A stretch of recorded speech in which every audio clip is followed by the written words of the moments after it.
Today, I'm happy to present the paper titled In the Name of Fairness, Assessing the Bias in Clinical Record De-Identification. This is a joint work with Shulammite, Tom, and Marzyeh. Recently, as reported in many scientific journals and public media, machine learning has made great advancements in healthcare applications. On the one hand, these advancements rely on the increased availability of clinical datasets. On the other hand, the legal sharing of these clinical datasets requires the de-identification of protected health information. So in the first place, what is de-identification?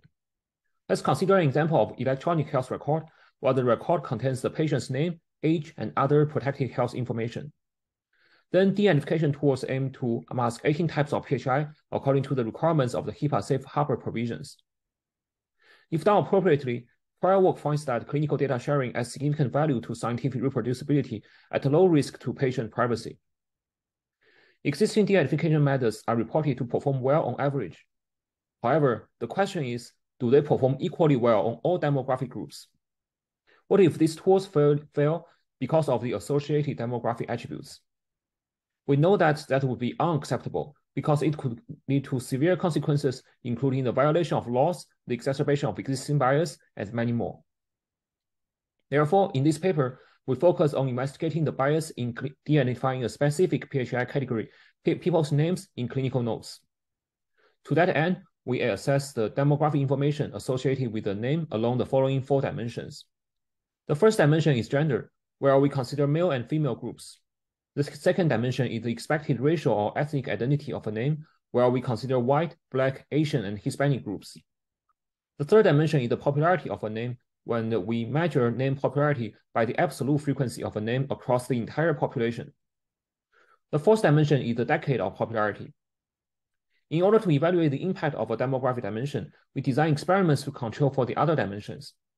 For example, when assessing along the dimension of race, we only consider names of each racial group that are of median popularity in the 2000s. Now that we are aware of the set of experiments we need to run, I would like to introduce how we constructed the 16 name sets used in our experiments. We compute the popularity of first and last names based on the US Social Security and Census datasets, respectively. We then select names that are primarily associated with a self-identified racial group with a margin over 10% based on a mortgage application dataset.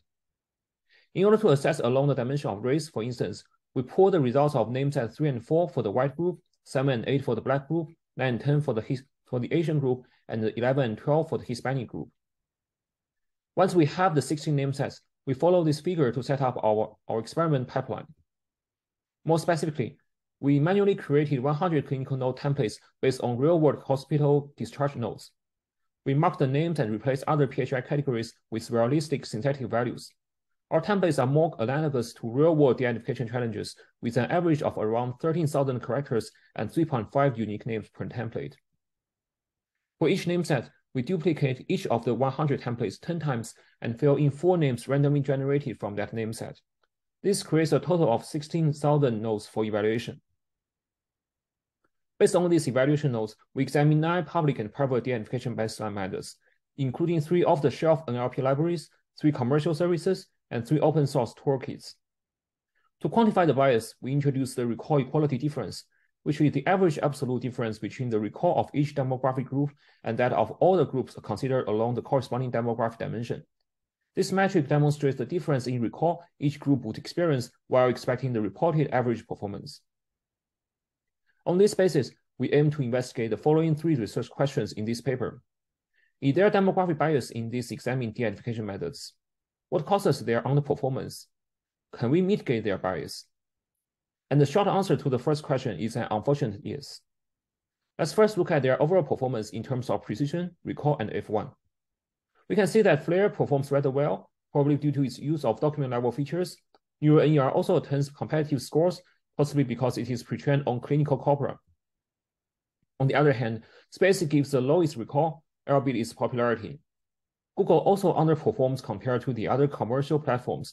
We know that this is probably because we chose Google Cloud Data Loss Prevention API, which to our belief was the only option suitable for de-identifying names in clinical free text. And this API was not specifically designed for the clinical domain. We then look at the demographic bias in these methods, which is measured by recall equality difference, lower is better. An asterisk next to a bias score indicates a statistically significant difference in a method's performance along a dimension. And we can clearly see that a majority of these methods exhibit statistically significant gaps along most dimensions. Such disparities call for urgent review and action. Amazon and Google gives the highest bias for name popularity and the decade of popularity, respectively. Although neural NER performs well in F1, its bias is rather high, especially along the dimensions of race and popularity. In contrast, Filter has very low bias since it's rule-based. Blair achieves not only the highest recall, but also relatively low bias along all 4 dimensions. Next, we take a fine-grained look at the recall of the demographic groups along each dimension by each method. We highlight that these methods act very differently along the dimension of race. Stanza and neural NER attain very low recall in the Asian group. The 3 commercial services also perform worse in the Asian and Black groups. Moreover, the performance of most methods deteriorates with the popularity of names, with the exceptions of Stanza and Miss. We also examine the recall at the level of each individual name set, averaged across the examined methods. We observe that the average recall of the name sets with top popularity outperforms the other sets with a clear margin. In addition, even the least popular names associated with the white group score higher on average recall than the more popular names associated with the Asian group. For the second question of what factors contribute to the underperformance, we look into polysemy names, gender consistency, and certain template characteristics. We observe that names with the lowest recall usually have other meanings in English. For instance, the word Cleveland in Cleveland Spikes is both a large city in the US and the first name of medium popularity for Black males. Consequently, we would like to evaluate de-identification methods on this type of polysemy names and identify 5 polysemy first names for each of the white, Black, and Asian groups. In comparison to the original setting, we observe that for most methods, the recall ranking of the 3 racial groups based on polysemy first names remains relatively consistent. This indicates that polysemy names explain the underperformance of these methods, but not necessarily their demographic bias, since the performance gaps persist here. Moreover, semantic context such as titles and pronouns often indicates the gender associated with the name. Therefore, we expect that methods leveraging such gender context for name recognition to have higher recall when there is gender context agreement. To determine if this consistency really matters, we identify in our templates where name gender can be easily inferred from the local context and plot the difference in recall between names that are gender consistent and inconsistent. We observe that most methods perform better on names aligned with the implied gender, and Spacey is the only exception here, perhaps shedding light on its lowest overall recall as reported in previous slides. In addition, we observe that recall deteriorates with both the length of the node and the number of unique names that it contains. And we also identify the 2 hardest templates in terms of recall, templates 86 and 67. Unlike usual templates such as template 50, the 2 hardest templates both contain large blocks of medication history that provide little indication for the names that intersperse them. We believe that this is a unique characteristic of clinical record and needs special attention in future de-identification systems. To answer the third question of how to mitigate the bias, we propose a simple and method-agnostic solution of fine-tuning the methods with clinical context and diverse names. In the first place, let me introduce the setup used in our fine-tuning experiments. We consider 2 types of context, general and clinical, and identify 2 types of names, popular and diverse. In this way, we end up with 4 fine-tuning setups. Then we use our manually curated templates and the remaining names to construct the testing set. We examine the effectiveness of the 4 setups by experimenting with 2 methods that behave distinctly out of the box, where Spacey exhibits low recall and moderate bias, while neural NER achieves high recall and high bias. Despite the distinct out-of-the-box performance of the 2 fine-tuned de-identification methods, the setup composed of clinical context and diverse names largely enhances the overall performance of both methods and diminishes their bias along the dimensions of race and popularity. We argue that this fine-tuning setup could be an immediate fix to improve fairness before applying the methods to clinical tasks. Next, I'll briefly discuss the implications of our results.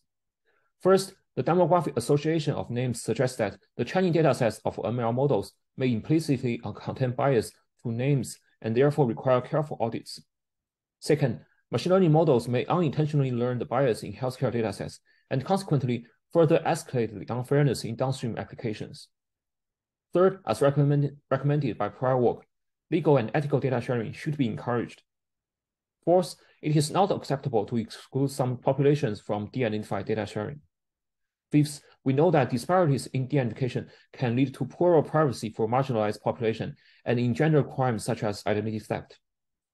Last but not least, we highlight the importance of audits in making changes, especially in the fields of healthcare. Thank you for your kind attention.